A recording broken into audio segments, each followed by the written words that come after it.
Today on the Travel Magazine, join us on a voyage of scenic beauty as we visit the cities, towns, and wilderness of Alaska.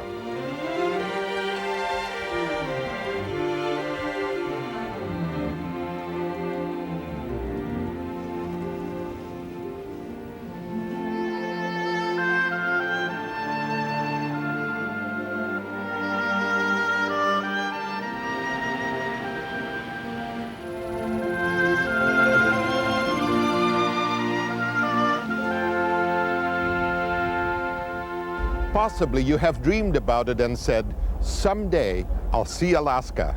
Hi, I'm Jake de Boer. And I'm Mieke de Boer, and welcome to this special edition of the Travel Magazine.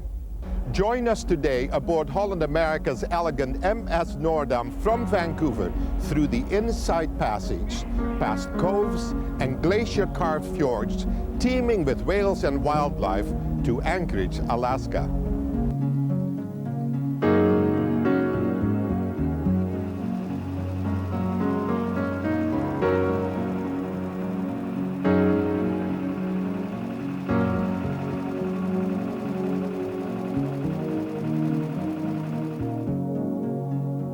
Our cruise starts in the beautiful city of Vancouver, where we set sail into the sunset towards the Inside Passage.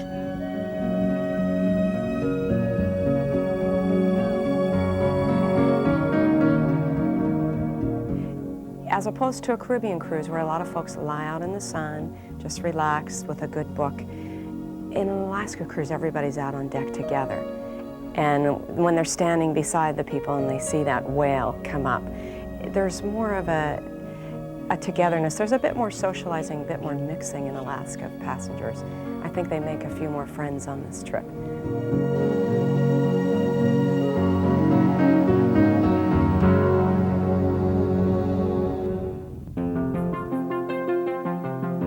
Our first day is spent taking in the beautiful scenery of the Inside Passage as we sail towards our first port of call, Ketchikan.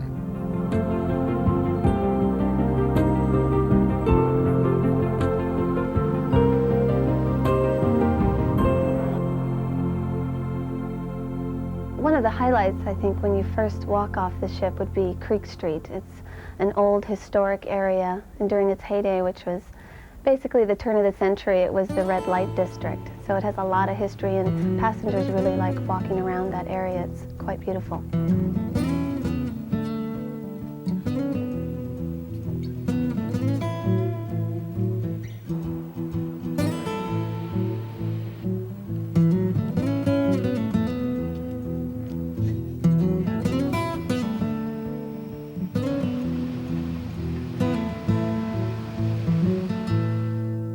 Ketchikan is known as the salmon capital of the world, so fishing is excellent in this area. So heading out to Knutson Cove and taking a fishing trip from that area there gets you out into one of the better fishing spots in southeast Alaska. The name Ketchikan means Eagle Wing River, and when the American pioneers arrived in the late 1800s, they began to exploit the abundance of salmon in the area's waters. Salmon fishing is one of Ketchikan's major industries. It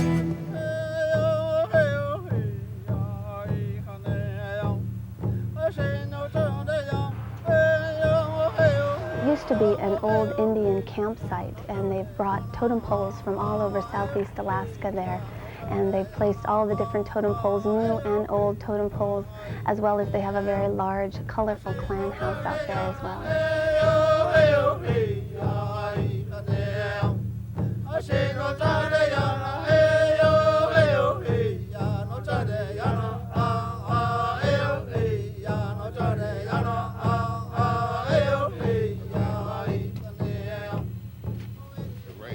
It's a float plane ride over a portion of the Tongass National Forest, and it's a beautiful area with mountains and streams and waterfalls, pristine remote lakes, and the tour itself does a full flight portion over the Misty Fjords Monument and then lands down on one of the remote lakes just to get a close view of the Tongass National Forest.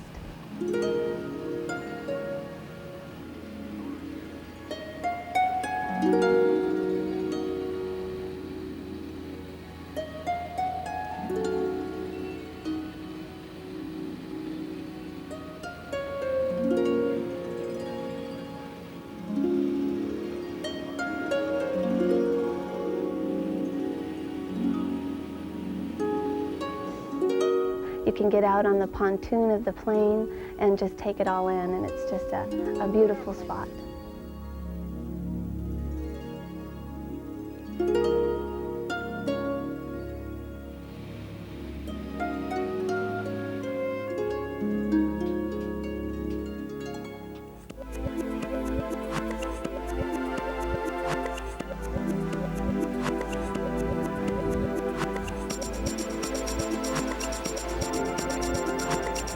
We have many activities, between 75 and 80 activities a day for your enjoyment. If you'd like, you could also do nothing at all. But we have everything throughout the whole day. At 1:45 in the Admiral's Lounge, it's our session of high-speed horse racing.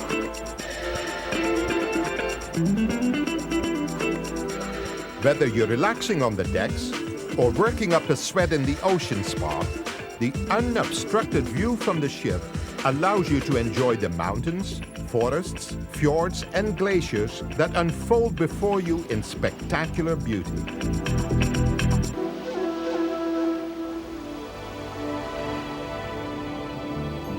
The scenery is spectacular. There's no doubt about it. I've done this cruise for years, and every time you come up, the first time you see a whale breach or the first time you see the glaciers, it's wonderful.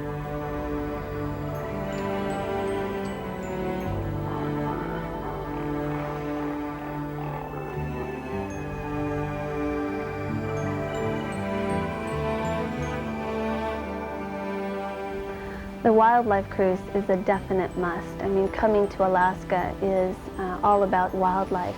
It's an excellent boat, a jet boat, heads out through the Lynn Canal, which is well known for its wildlife, humpback whales, doll porpoises swimming by the boat. Lots of wildlife in this area.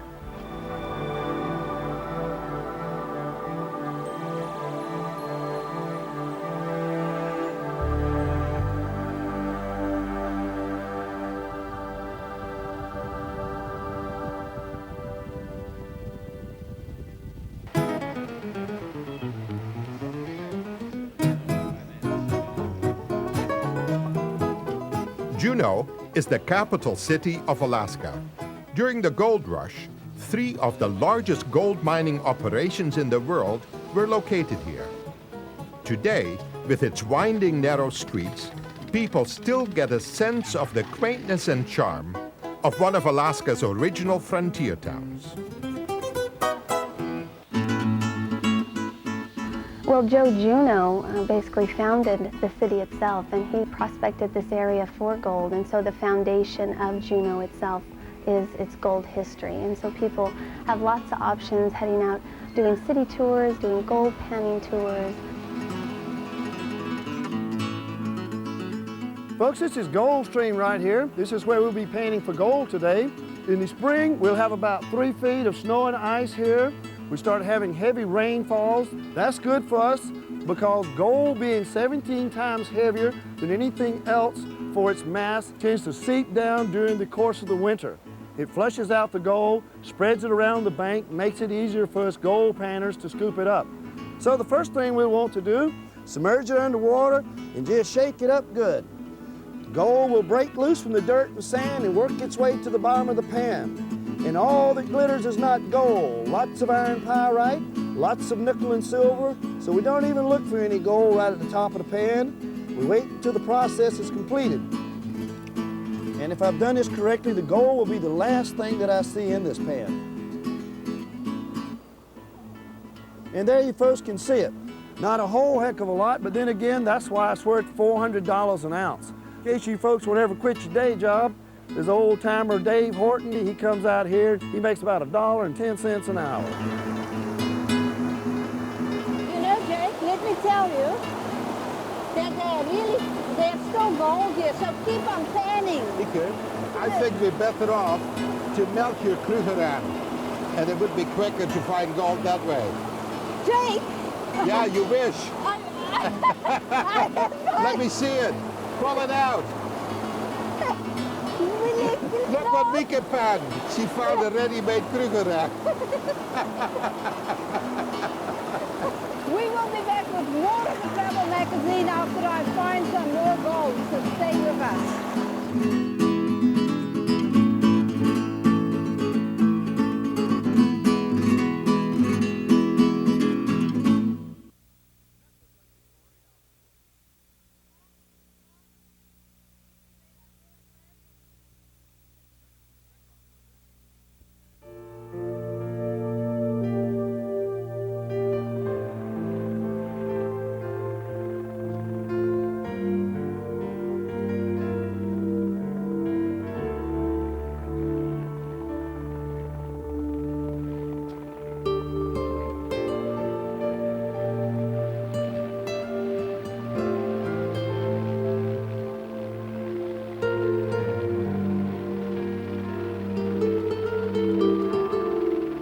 There is nowhere on Earth like Alaska, and there is no better way to see it than by helicopter.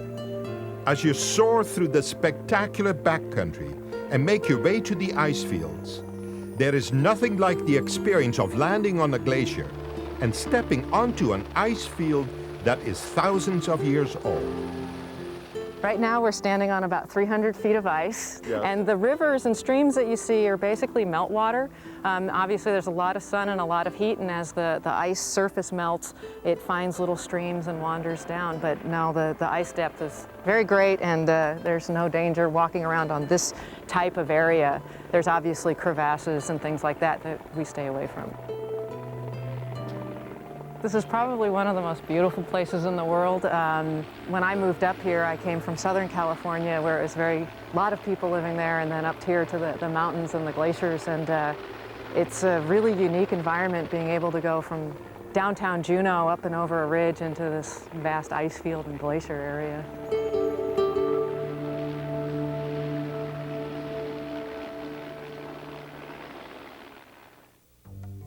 I think the crew are a big reason of why we've been successful for all the years. They're very gracious. And I think it's that graciousness with a bit of class. And I think Holland America prides itself on that class. And our crew members are an important part of that, and I think they keep that tradition.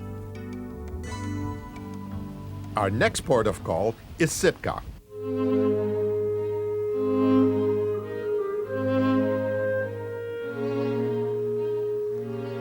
Well, Russian heritage is very important to Sitka. We've had the Russians here since 1799. It was the former Russian capital of North America. Yes.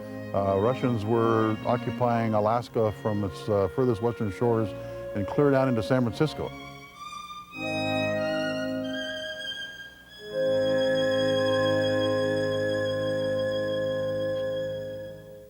Our center was founded in 1980, and our primary purpose is to take any wildlife from Alaska that's been injured, do our best to rehabilitate it and get it back into the wild. And we've been doing that fairly successfully. About 50% of the animals and birds that come to us go back into the wild.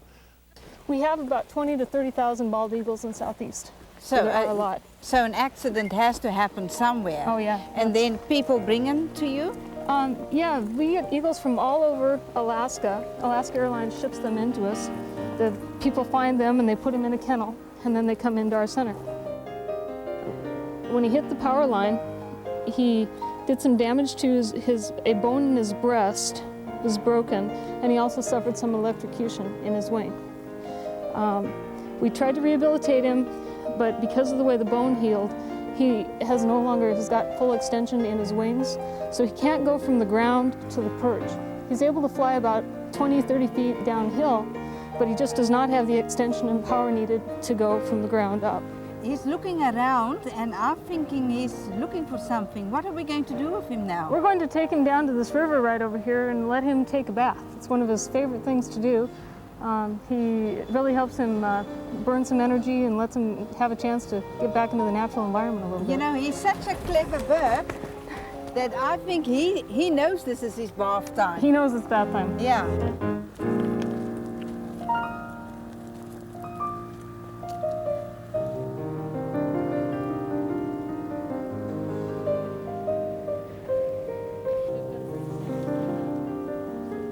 When you release a bird or an animal back into the wild, there's no describing the feeling. It's absolutely phenomenal.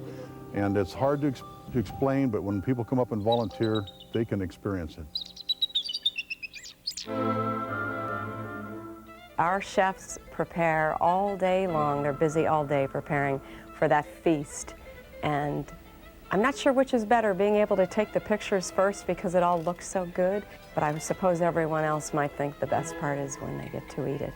It's a chocoholic's dream come true.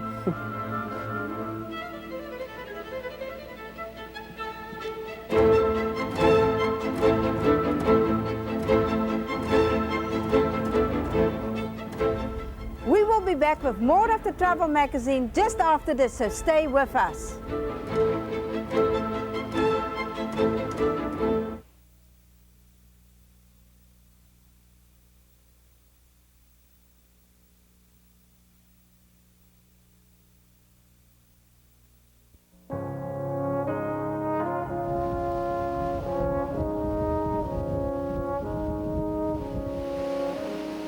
Hubbard Glacier is a massive river of ice at the head of the Yucatan Bay.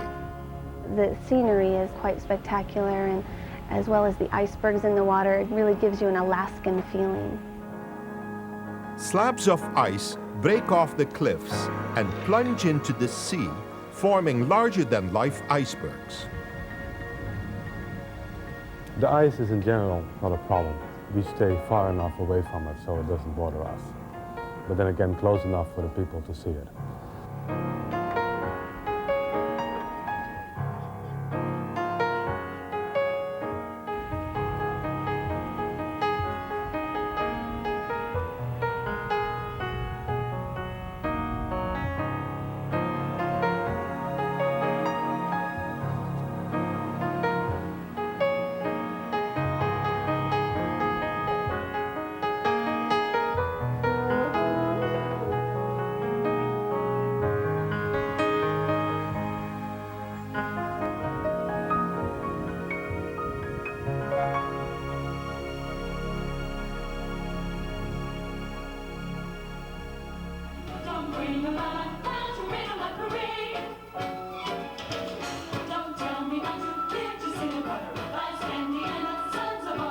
We have wonderful dancers and singers all throughout the United States come on board and entertain for us. And it's a wonderful, wonderful cast with the Nordam Orchestra.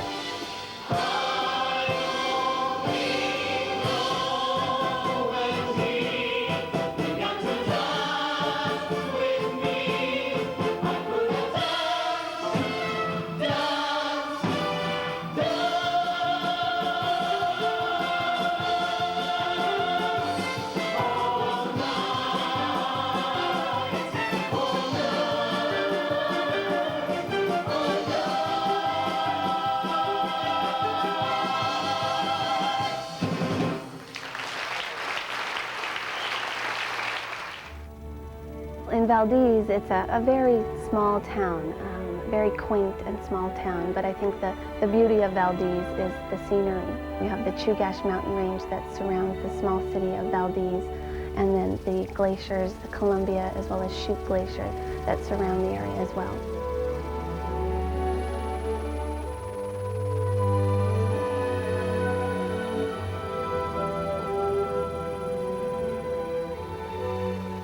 Known as the Switzerland of Alaska, Valdez has long been considered one of the loveliest places in North America.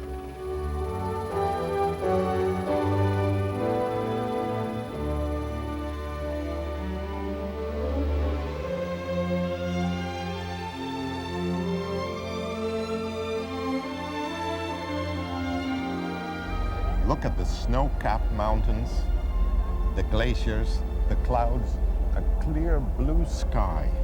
It is wonderful here in Alaska. You know, and the question we always get asked, what is your favorite destination? Oh, look at this, Mika. Oh, a baked Alaska. That is wonderful. A true Holland America line tradition. Baked Alaska on the final night, but you know what? This is where the name comes from.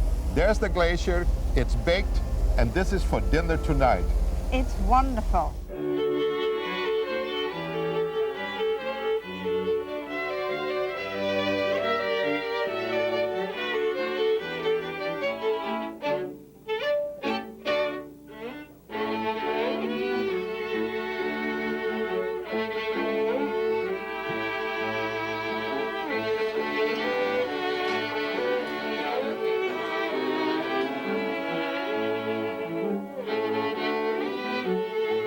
We do have 2 formal nights, and it is a chance to dress up. Our first formal night is the captain's night, and that's a chance to wear your finery and to meet our captain, our hotel manager, and senior officers, our ship's hostess, at their welcome cocktail reception. The cruise is supposed to be something magical, and I think it is magical. Tonight is our farewell dinner. Our crew members come out with a celebration as they bring out the baked Alaska.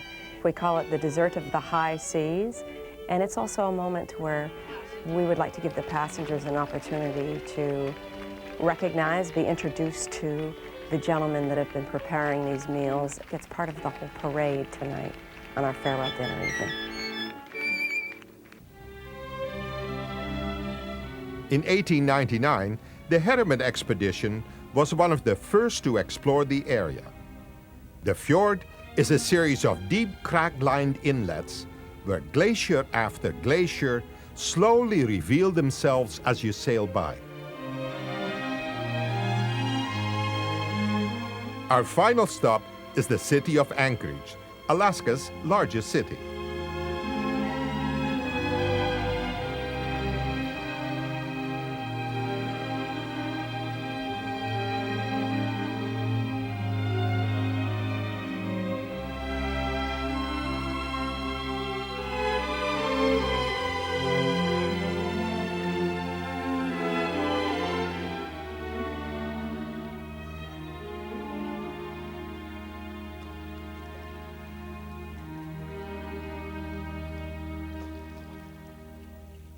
Well, that's it for this edition of the Travel Magazine.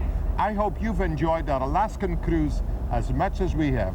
For the Travel Magazine, I'm Jake de Boer. And I'm Mieke de Boer, and join us again as we travel the world.